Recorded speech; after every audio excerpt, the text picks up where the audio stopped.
Back to my channel Mrs Bhatia blogs. कैसे हो आप सब? आई होप आप लोग बहुत ही अच्छे होंगे और आप लोगों की ब्लेसिंग से मैं भी बहुत ही अच्छी हूँ।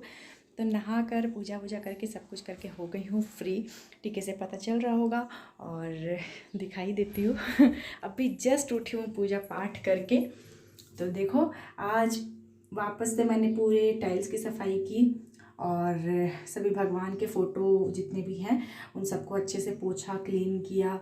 फिर लड्डू गोपाल को तो खैर डेली स्नान करवाती हूँ। फिर सभी जितने भगवान जी हैं ना, सभी भगवान जी को गीले कपड़े से करके पोछा।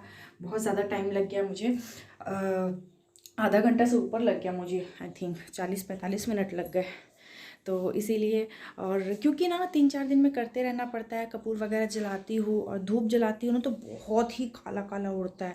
और टाइल्स पूरे लाइट कलर की, अगर उधर टाइल्स की जगह सिर्फ दीवार रहती ना, जैसे कि ये पूरा टाइल्स लगा हुआ है ना, इधर ये पूरा दीवार रहता है ना तो मुझे इतना काम नहीं पड़ता। लेकिन पूरे ऊपर ऊपर तक टाइल्स, और वहाँ से ना मतलब जो धुआं है वो निकलने का जगह भी नहीं है। तो अगर वो दीवार रहता तो वो बहुत ज़्यादा काला हो जाता।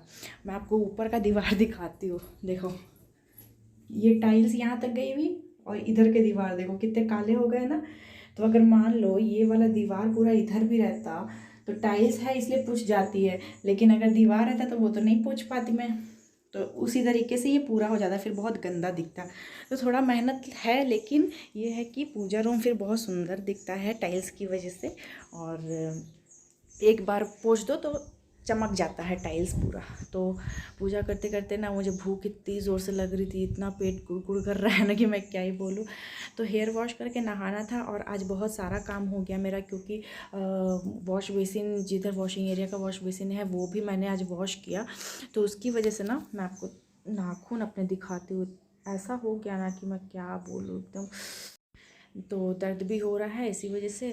और हेयर वॉश जिस दिन करना रहता है उस दिन थोड़ा मोड़ा बाथरूम क्लीनिंग तो होता ही है। और वॉश बेसिन बहुत दिनों बाद मैंने हार्पिक डाल के छोड़ दिया था तो इसीलिए क्लीन किया। और मैंने सोचा कि चलो अपना व्लॉग स्टार्ट कर लेते हैं। अब जो भी नाश्ता पानी है वो तो बिना पूजा किए मैं खा ही नहीं सकती, सिर्फ चाय पी लेती हूँ सुबह। तो क्या है कि चलो नहाने से पहले चाय पीती हूँ, इसी वजह से नहाने के बाद तो अपना खैर पूजा पाठ हो जाता है। चाय में वैसा कोई दोष नहीं है, चाय पानी में तो खाती हूँ तो पूजा वूजा करने के बाद ही। तो मैंने सोचा कि अब भूख लगे या कुछ भी लगे पहले तो पूजा ही करना है। और फिर इतने सारे काम हैं, वो जो ऐसे ऐसे काम है जो आप नहाने से पहले ही कर सकते हो, नहाने के बाद नहीं कर सकते हो ये वो सारे काम। तो फिर इसी वजह से मैंने सोचा कि छोड़ो अब देखते हैं। ये रही किचन की हालत। किचन खैर पूरा क्लीन है, इसमें केले हैं, जा रही हूँ शेक बनाने के लिए। और 2 केले का भोग मैंने कान्हा जी को लगाया। और बाकी पहले जा रही हूँ टॉवल हटा लेती हूँ बालों से, क्योंकि 45 मिनट से जब से मैं नहा कर निकली पूजा वूजा करने में जितना टाइम लगा तब से ये बंधा हुआ, तो ज़्यादा देर बंधे रहने से मेरे सर में भी दर्द हो जाता है। तो जा रही हूँ पहले टॉवल हटा लेती हूँ, उसके बाद शेक वगैरह बनाऊँगी और खाना बनाऊँगी फिर डायरेक्ट। और धूप देखो भाई, भयंकर वाली धूप है। तो चलो बने रहो। और आज मेरे अपराजिता 3 अपराजिता की फूल खिली थी, तो आज मैंने 3 अपराजिता और एक वो पिंक वाली सदाबहार खिली थी तो मैंने चढ़ा दिए भगवान जी को। और अभी उसमें और कली है, डेली 1 2 3 ऐसे करके खिल रहे हैं। तो चलो बने रहो आप मेरे ब्लॉग में। यहाँ पर आ गई थी सबसे पहले टॉवल रिमूव करने के लिए, क्योंकि बाल बहुत ज़्यादा हैवी लगने लगते हैं टॉवल रखने की वजह से।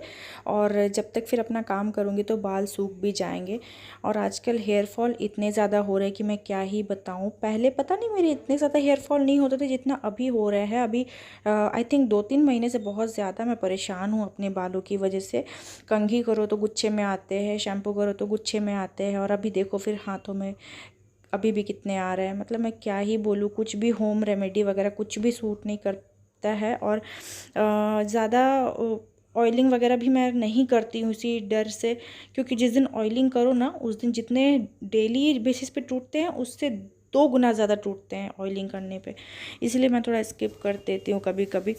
और फिर यहाँ पे आ गई थी बनाना शेक बनाने के लिए। यहाँ पे दूध मेजरमेंट करके डाल लिया है और सिर्फ अपने लिए ही बना रही हूँ, क्योंकि आज हस्बैंड शेक पिकर नहीं गए थे, वो जल्दी निकल गए थे, तो इसलिए मैंने नहाने के बाद बनाया। वरना मैं उसी टाइम बना लेती हूँ तो अपने लिए भी बनाकर फ्रिज में रख देती हूँ। यहाँ पे इसे पी लूँगी तो फिर अपना जब तक मैं खाना वगैरह बनाऊँगी तो तब तक मेरा पेट भरा रहेगा। और साथ में ही मैंने जैम और ब्रेड भी ले लिया है। तो ब्रेड जैम के साथ ना बनाना शेक मुझे बहुत ही ज़्यादा पसंद है। आप में से किसको इस तरीके से पसंद है वो मुझे ज़रूर बताना। तो जब कभी कभी मैं जैम के साथ ही, मतलब ज़्यादातर मैं जैम के साथ ही खाती हूँ। और ऐसे तो फिर कभी कभी मन करता है तो सैंडविच वगैरह बना लेती हूँ अगर बॉइल्ड आलू रखे हों फ्रिज में तो। हाँ जी, तो आ गई हूँ अपना नाश्ता लेकर। आप देख सकते हो यहाँ पे जैम, ब्रेड एंड मेरा बनाना शेक। अच्छा खासा पेट भर जाता है इससे, ऐसा कोई दिक्कत नहीं है। और ज़्यादातर बनाने से ज़्यादा इजी मुझे यही लगता है, जब हस्बैंड चले जाते हैं तो फिर मैं यही सब नाश्ता कर लेती हूँ। और जब वो रहते हैं तो फिर बनाती हूँ कुछ अच्छा, जैसे पोहे, पास्ता, उपमा, ये सारा चीज़। अकेले का तो पता ही है, मन नहीं करता। और बाल देखो कैसे हो रखे हैं, और बहुत ज़्यादा बाल टूट रहे हैं यार। तो अभी बालों को मैंने क्लच कर लिया है क्लचर से, और अब थोड़ा सूख जाएंगे ना उसके बाद फिर कंघी वगैरह करूँगी, क्योंकि गीले बालों में नहीं करती हूँ, ऐसे बहुत बाल हाथ में आते हैं। तो चलो ज़्यादा बातें नहीं करती हूँ और कर लेती हूँ अपना नाश्ता, फिर देखती हूँ खाने में क्या बनाती हूँ। तब बने रहो। यहाँ पर आ गई थी सीधा लंच बनाने के लिए। तो आज मैंने जो मेरी नई वाली कुकर है ना, मुझे उसकी आज ओपनिंग करनी थी तो मैंने सोचा कि चलो आज फ़र्स्ट टाइम इसमें बनाऊँगी तो आप लोगों से भी शेयर करती हूँ। और सबसे पहले मैंने इसे अच्छे से वॉश कर लिया है। ये अंदर से पता एल्यूमिनियम बेस है इसका, और बाहर से स्टील है इसकी जो पूरी बॉडी है। और इंडक्शन बेस मुझे लगा था, बट मैंने इंडक्शन पे चढ़ाया, ये नहीं बैठ रहा है इंडक्शन पे। तो फिर मैंने देखा जैसे कि इंडक्शन का नीचे का बेस बना हुआ रहता है ना, वैसा इसमें नहीं बना हुआ है। और जबकि इसका जो इंस्ट्रक्शन पेपर जो रहता है ना, उसमें लिखा हुआ है कि ये इंडक्शन पे भी बैठेगा। लेकिन पता नहीं, 2-3 बार मैंने ट्राई किया, नहीं बैठा। मैंने सोचा लो हो गया जी। फिर फाइनली मैंने इसे कुकर पे ही चढ़ाया। तो यहाँ पे अब मैं हल्दी नमक ऐड करके, दाल को धोया मैंने अभी आपने देखा, और यहाँ पे हल्दी नमक को ऐड करके इसे दाल बनने के लिए रख दूँगी। और एक आलू भी डाल दिया है मैंने, साथ ही साथ बॉईल हो जाएंगे। और अभी न्यू है तो इसी वजह से थोड़ा टाइटली मतलब बंद करना पड़ रहा है, क्योंकि रबड़ इसका न्यू रहता है ना, वो यूज़ होते होते फिर वो लूज़ हो जाएगी। और एक साइड मैंने चावल भी रख दिया बनने के लिए। अब जब तक मेरे दाल चावल उधर बन रहे हैं, यहाँ पर सुबह मैं विंडो ओपन करती हूँ। तो अभी आप देख रहे हो 1:45 या 2 का टाइम हो रहा होगा, तो इसलिए मैंने यहाँ पे विंडो को आकर बंद कर दिया। और यहाँ पे एक रस्सी रखी हुई है मैंने बांधने के लिए, क्योंकि मेरी सभी विंडो की कुंडियाँ ख़राब हो गई है, तो इसीलिए मुझे उससे बांधनी पड़ती है। वरना अगर कुंडी से ज़बरदस्ती बंद करूँगी ना, तो ज़्यादा तेज़ हवा चलने पे वो ऑटोमेटिक खुल जाती है, इसी वजह से मुझे बांध के रखनी पड़ती है। और यहाँ पे आलू का भुजिया मैं आज बना रही हूँ दाल चावल के साथ। तो मैंने भुजिया को भी अच्छे अच्छे पतले पतले पीसेस में काट लिया है। और यहाँ पे मिर्च डालकर सिंपली जैसे आलू फ्राई करते हैं बस वैसे ही बनाऊंगी। दाल चावल के साथ अच्छी लगती है, और मैं बहुत कम ही बनाती हूँ दाल चावल के साथ। वैसे तो ज़्यादातर मेरा चोखा बनता है, चोखा मुझे ज़्यादा पसंद है दाल चावल के साथ। गर्मी हो गई है, अभी चावल बन रहे हैं और आलू का भुजिया बन रहा है एक साइड, दाल हो गया है, बस दाल में तड़का लगाना बाकी है। और धूप की वजह से गला इतना ज़्यादा सूख रहा है ना, तो मैंने अभी बनाया है ग्लूकोज़, वो भी बिल्कुल ठंडे पानी में, क्योंकि गला बहुत ज़्यादा सूख रहा है। भूख तो उतनी नहीं लग रही है, और वैसे भी खाना बनने में टाइम है, तो मैंने सोचा कि चलो 1 गिलास ठंडे पानी में ग्लूकोज़ बनाकर पीती हूँ, ताकि थोड़ा सा अच्छा लगे।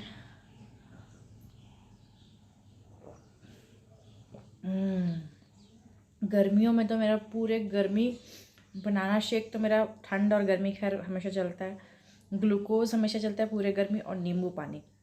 ज़्यादातर मैं कभी नहा कर आती हूँ ना, पूजा वूजा करने के बाद सबसे पहले मैं नींबू पानी या ग्लूकोज़ ही पीती हूँ। इससे क्या है, बॉडी में एक हाइड्रेशन भी मिल जाता है, प्लस आपको थोड़ा सा एक एनर्जी फील होता है, और मुंह का टेस्ट भी अच्छा लगता है। प्लस ठंडे पानी की वजह से गले में भी बहुत ज़्यादा राहत मिलती है इसी वजह से। और बाल अंदर अंदर थोड़े से गीले हैं, इसी वजह से मैंने अभी ऐसे खोला हुआ है, वरना मैं काम करते टाइम मैं बाल खोल के नहीं कर पाती हूँ, और बहुत ज़्यादा अनकंफर्टेबल होता है, और ऊपर से गर्मियों के टाइम पे। तो चलो मैं इसे पी लेती हूँ। आप में से किस किस को ग्लूकोज़ पसंद है? और मैं ज़्यादातर ये ऑरेंज फ्लेवर ही लेती हूँ, यही मुझे अच्छा लगता है, प्लेन वाला उतना खास नहीं लगता। तो चलो मैं पी लेती हूँ, और आप लोगों में से किस किस को पसंद है मुझे ज़रूर से बताना कमेंट करके। अब यहाँ पर आ गई थी दाल फ्राई करने के लिए। तो आज चने की दाल मैंने बनाई है। तो चने की दाल को अच्छे से मसाले में मैं फ्राई करती हूँ, तो बहुत ज़्यादा टेस्टी लगती है वो। एक तरफ से दाल तड़का भी कह सकते हो आप उसे। तो इस तरीके से आप देख सकते हैं चने की दाल को मैंने बॉईल कर लिया था, और सभी मसालों को अच्छे से भूनने के बाद मैंने यहाँ पे दाल ऐड कर दिया है। अब इसे ढक दूँगी और जब तक ये ढक कर बनती रहेगी, यहाँ पे जितने मैंने बर्तन वगैरह वॉश करके रखे थे तो वो सब सेट कर दूँगी। और कुकर भी मैंने हाथों हाथ ही वॉश कर दिया। मेरा यही ज़्यादातर रहता है ना कि जब तक मैं इधर खाना बना रही हूँ मैं बर्तन सिंक में ना छोड़ूँ। अगर छोड़ दूँगी ना कि चलो एक ही बार इकट्ठे करके शाम में धोऊँगी या थोड़ी देर बाद धोऊँगी, तो फिर वो बहुत ज़्यादा जमा हो जाता है और फिर खुद पे एक लोड पड़ जाता है कि यार इतने सारे बर्तन मुझे धोने पड़ गए। तो इसलिए मैं जितना थोड़ा भी होता है तो थोड़ा थोड़ा करके धोती रहती हूँ। अब इतने देर में देखो मेरी दाल भी बन गई थी। यहाँ पे धनिया पत्ती से मैंने कर दिया है गार्निशिंग। बस ये बिल्कुल रेडी टू ईट है, लेकिन खाऊंगी थोड़ी देर बाद। तो लंच वगैरह करने के बाद फ्री हो गई थी। तो यहाँ पे धूप देख सकते हो आप कितनी ज़्यादा तेज़ है। आई थिंक 3:30-4 बजे का टाइम हो रहा होगा। तो मैंने सभी प्लांट्स में अच्छे से पूरा ऊपर से छींटे देते हुए पानी डाल दिया है, ताकि पत्ते भी मतलब अच्छे सूखे सूखे ना रहे, इसलिए मैं ऊपर से करके डालती हूँ। यहाँ पे आप देख सकते हो, यहाँ पे आलू का भुजिया, चावल, दाल सब कुछ रेडी हो गया है। और इसमें है धनिया पत्ती की चटनी जो मैंने कल बनाई थी। और फिर सारा कुछ अपना काम निपटा कर आज मैंने सारे बॉटल जितने भी थे वो सभी वॉश करे अच्छे से सर्फ डालकर, क्योंकि ठंड में तो फ्रिज में पानी रखती नहीं थी, इसी वजह से ये सारे बॉटल बाहर ही रखे हुए थे। तो मैंने सोचा कि आज अब गर्मी का टाइम आ गया है तो अब आज से इसे अच्छे से सभी बॉटलों को वॉश कर लेती हूँ और सभी बॉटल को भर के फ्रिज में रख दूँगी, ताकि जब भी नीड हो पानी के लिए सोचना ना पड़े। और आई थिंक फ्रिज में मेरे 7 से 8 बॉटल हैं, तो 3 या 4 बॉटल अभी यूज़ हो रहे हैं और बाकी जो 3-4 बॉटल है उसे अभी वॉश करके भर कर रख दूँगी। तो चलो इस व्लॉग को करती हूँ यहीं पे एंड। आई होप आपको आज का व्लॉग अच्छा लगा होगा। अच्छा लगा तो चैनल को सब्सक्राइब, वीडियो को लाइक ज़रूर करना। मिलते हैं आपसे नेक्स्ट व्लॉग में किसी नए रेसिपी के साथ। तब तक के लिए बाय बाय, टेक केयर।